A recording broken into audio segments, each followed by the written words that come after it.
manajemen kuasa itu, tetapi kalimat demi kalimat di ujung-ujungnya saya menyatakan di aktivitas pagi hari hingga terbenam matahari dan malam mau tidur, Tuhan lindungi, jagai, ajari hambamu untuk melakukan aktivitas, karena hambamu tidak tahu sedetik, semenit, sejam apa yang terjadi dalam kehidupan hambamu ini Tuhan.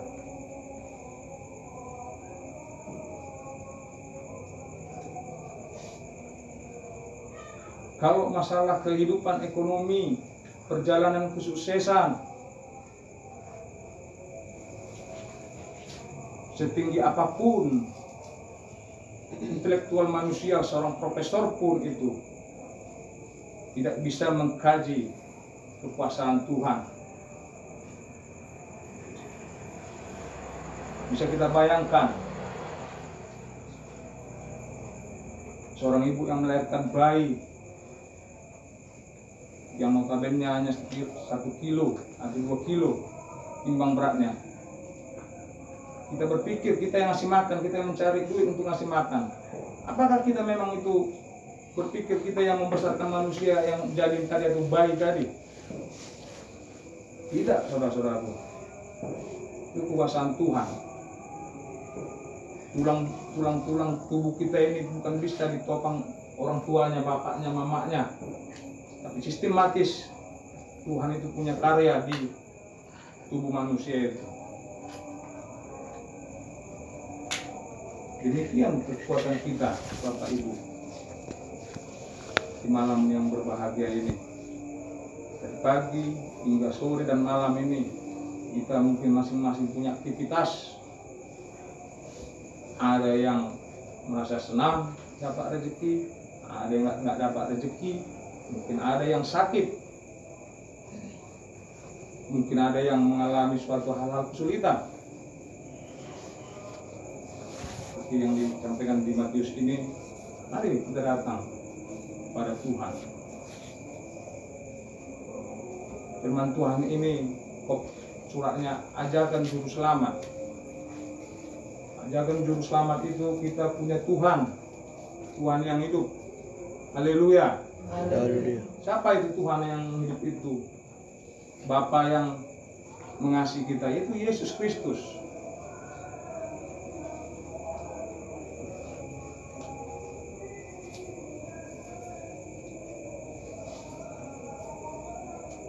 Kalau kita tahu bahwa Yesus Kristus itu adalah yang mengasihi,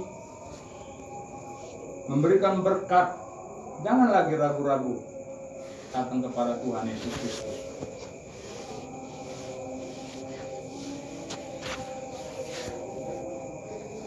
Sedikit agak kita menyimpang, tapi untuk meneguhkan iman, saya ada beberapa orang berbincang-bincang dengan beragama Muslim, antara keyakinan dan ilmu pengetahuan. Di manakah yang pertama, keyakinan atau pengetahuan? Jadi saya kasih jawaban, nanti kalau selama berteman senior, Bapak Pendeta, Bapak Guru yang senior bisa nanti menelusuri bagaimana kebenaran. Adam dan Hawa. Pada zaman itu Allah sudah bersama-sama dengan Adam dan Hawa di bumi ini. Tapi Adam dan Hawa tersebut melanggar aturan. Yang notabene Allah menciptakan segala yang ada di jagat raya bumi ini, tanah, air, dan ciptaan yang lainnya, terakhir manusia. Tetapi Allah memberikan isi dunia ini untuk dinikmati Adam dan Hawa. Tetapi hanya satu yang tidak boleh kamu langgar atau kamu makan. Dan itu larangan satu. Bayangkan Bapak Ibu saudara-saudara yang kasih Bapak Tuhan. Yang lebihnya beribu berjuta di taman dunia ini, taman Eden itu. bisa dikuasai. Kalau kita katakan macam Heristorus, penggarap tanah, apa yang bisa Sumatera Utara, Kalimantan, ini sisi dunia. Tetapi kenapa bisa dilanggar larangan tersebut? Si Hawa mengajak si Adam itu untuk memakan buah larangan tersebut.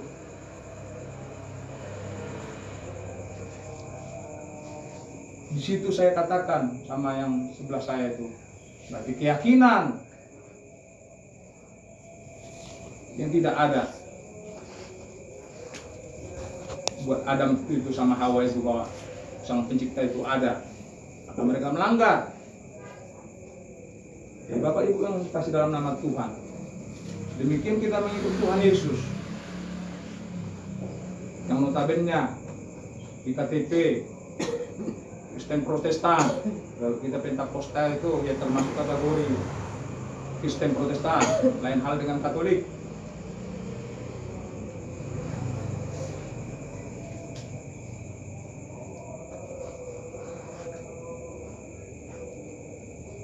Ya, kita generasi yang di era-era tahun 50-an, kemungkinan yang ada masih hidup di sini. Kita punya anak, kita punya cucu. Kita mengikuti ajaran Kristen itu bukan berdasarkan keyakinan, tapi apa yang dianut agama orang tua tersebut. Demikian agama yang lain, apa yang diikuti oleh orang tua tersebut, ya Islam, ya Buddha, Hindu, Katolik, Konghucu, Kristen, Protestan. Kenapa di akhir waktu dia besar dan luas terjadi penyimpangan?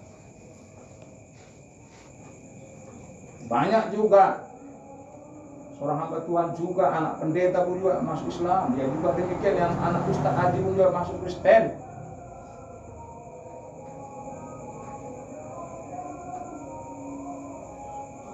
Satu modal keyakinan itu tidak ada. Keyakinan apa? Bukan agama. Keyakinan adanya Tuhan. Amin. Puji Tuhan. Banyak keyakinan di dunia ini. Keyakinan cepat begu, ada juga keyakinan.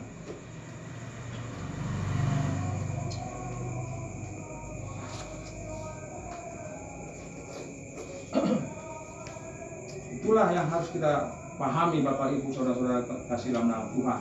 Harus kita memegang teguh keyakinan kita adalah pengikut Yesus Kristus.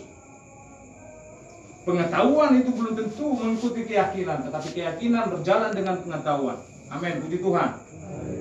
Pengetahuan itu belum tentu bisa mengajari suatu yang keyakinan yang bagaimana. Karena di dunia ini, Indonesia ini punya pedoman agama dan aturan sesuai dengan pasal 29.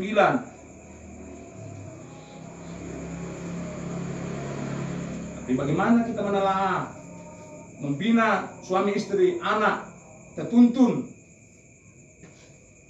Apalagi yang sama-sama kita tahu ini akhir zaman. Jangan sampai terpeleset.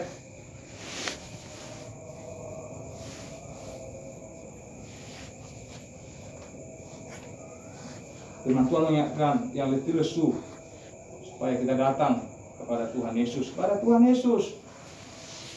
Situ nanti ada kita diberikan kelegaan. Lewat apa?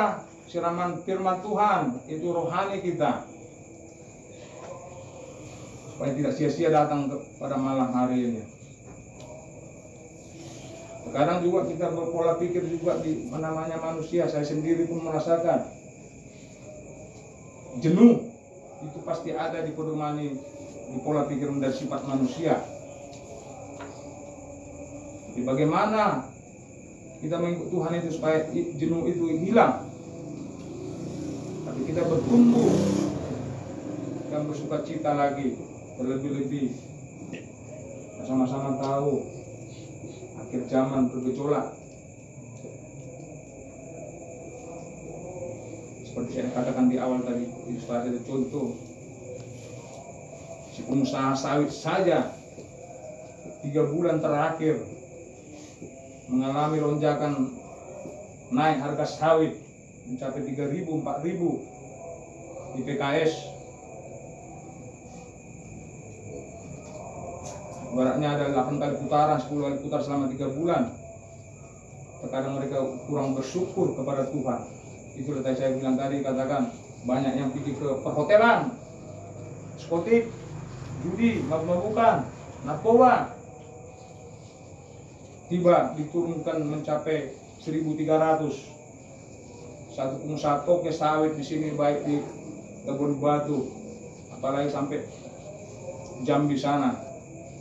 Itu bukan RAM, bukan PKS, masih toke sawit, mengalami kerugian mencapai 25 juta. Apakah situ tidak ada also lesu, letih? Tidak ada letih, lesu, kurang semangat aktivitas. Tapi waktu 8 putaran itu mereka tidak ada mengatakan itu adalah Tuhan memberikan berkat rezeki. Malah bukan ke Tuhan mereka datang. Tapi yang saya definisikan tadi, tempat-tempat hiburan. Kita yang datang hari ini, saya yakin dan percaya, sesusah, sesenang apapun, mari kita sama-sama memanjatkan puji dan syukur kepada Tuhan. Karena apapun putarannya kehidupan ekonomi dalam umat Pentakosta, Tuhan itu pasti memberkati.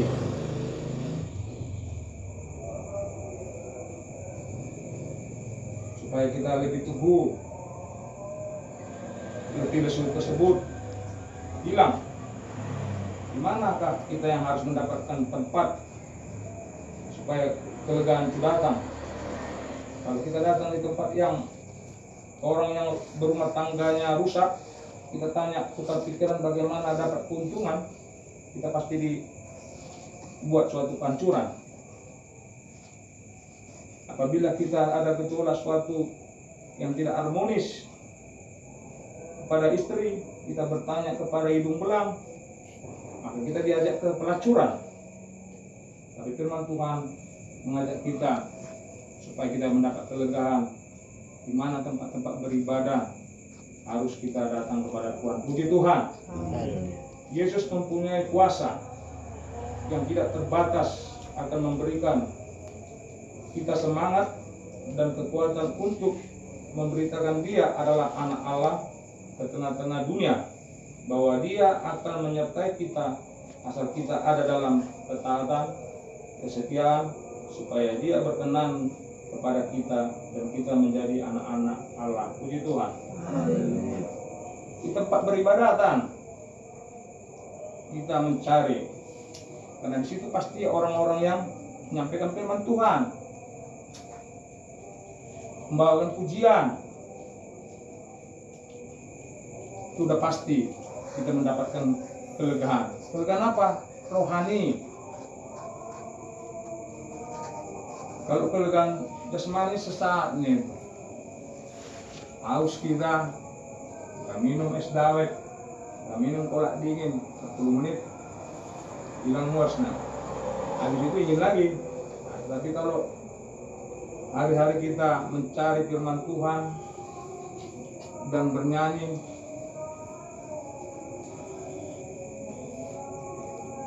dan saya coba menggugah hati kita, tapi mana tahu kita juga ada sebagian yang belum kesana. Dan saya katakan bukan saya juga menonjolkan diri. Banyak tetangga-tetangga kita juga ada yang mungkin yang Kristen tetapi tidak mendengarkan lagu-lagu rohani. Bukan harus di gereja juga kita di mimbar itu menyatakan kemuliaan Tuhan dengan pujian. Di rumah kita itu pun bisa kita bersorak-sorai. Seperti ada alat-alat canggih sekarang, ada mic, ada tape. Kita bisa bernyanyi, biar dengar pada tetangga-tetangga kita. Karena Tuhan menginginkan demikian. Adakah saudara-saudara demikian untuk tiap-tiap rumah kita melaksanakan demikian? Kalau kita membaca firman Tuhan di kamar, mungkin tetangga kita tidak tahu siapa itu jalan kebenaran dan hidup, siapa Tuhan Yesus itu. Tetapi kalau kita bernyanyi juga tidak salah itu. Karena menyampaikan berita kabar firman Tuhan ke seluruh penjuru dunia, bisa lewat pujian, lewat diri kita bahwa kita juga adalah anak-anak Kristus. Puji Tuhan. Seperti yang saya katakan tadi, kalau kita hanya membaca firman Tuhan, kita hanya ego sendiri saja, unggul iman diri sendiri, tetapi kita tidak membawa jiwa-jiwa orang. Mari Bapak Ibu, di tiap-tiap rumah kita, jangan hanya di tag itu lagu duniawi saja dipasang, tapi kita diri kita sendiri juga bernyanyi bersorak-sorai. Betulkah kita itu mengikut Tuhan? Bisa kita di teras rumah kita itu, ya kalau jam-jam aktivitas kita istirahat, kita menyanyikan lantunan lagu-lagu rohani, dan kita ikut bernyanyi. Jangan seperti kita tangga sebelah, kita dengar itu ada azan, ya mungkin juga orang tidak ada demikian di situ, tapi kita tampilkan sebagai anak-anak Kristus, Tuhan Yesus Kristus. Haleluya. Supaya Pentakosta kita ini, Gereja Pentakosta Indonesia ini nyata.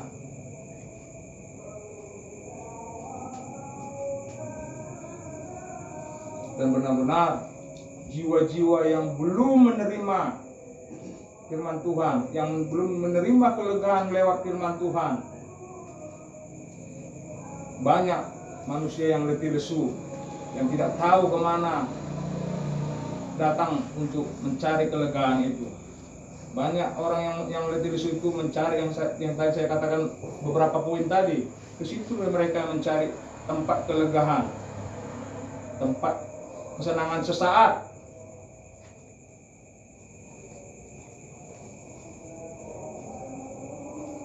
Firman Tuhan pada malam ini yang bisa saya sampaikan menggugah hati kita. Firman Tuhan ini sudah bolak-balik kita dengar dari zaman dahulu sampai sekarang, yang letih lesu. Tapi kita yang datang sini sudah letih lesu, dan kita sudah datang beribadah di sini, memuji Tuhan, menyembah Tuhan, memberikan persembahan. Yakinlah apa yang kita lakukan malam hari ini punya manfaat dalam kehidupan kita, dalam keluarga, dalam ekonomi kita, dan untuk langkah-langkah selanjutnya untuk anak-anak cucu kita. Mari kita bersama-sama bersatu, berdoa supaya kita tetap dijaga Tuhan, walaupun kita lihat sama-sama gejolak dunia, gejolak ekonomi, gejolak politik, gejolak pilpres, gejolak pilkades. Itu semua goncangan, semua itu untuk menggugah. Kita tidak mau lagi mengingat Tuhan. Kita tidak mau lagi mengikuti dan mendatangi tempat-tempat beribadah tadi.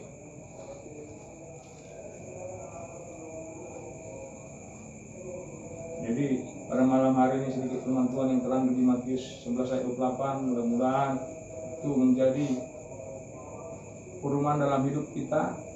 Kita cari Tuhan Yesus, kita datang kepada Tuhan Yesus, kita mendengarkan firman Tuhan, membaca firman Tuhan, dan menyanyikan puji-pujian bukan hanya di tempat rumah Bapak Sri Goringa Guru Sinaga ini, tetapi di rumah kita nyatakan sukacita kita itu dengan suara dari mulut kita ini.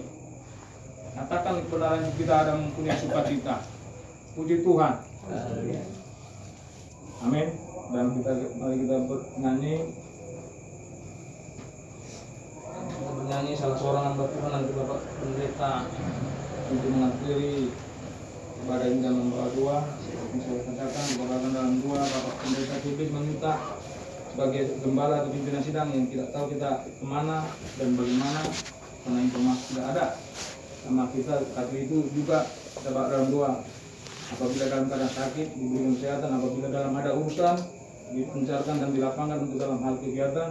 Demikian juga Bapak Guru dan semua orang STH yang akan berjalan untuk menuju Labuan Batu dilancarkan dan urusan surat-suratnya tidak ada hambatan. Demikian untuk anak-anak kita, jemaat-jemaat Tuhan yang sama-sama kita ketahui, atau cucu-cucu anak hamba-hamba Tuhan yang masih berjibaku untuk mencari pekerjaan.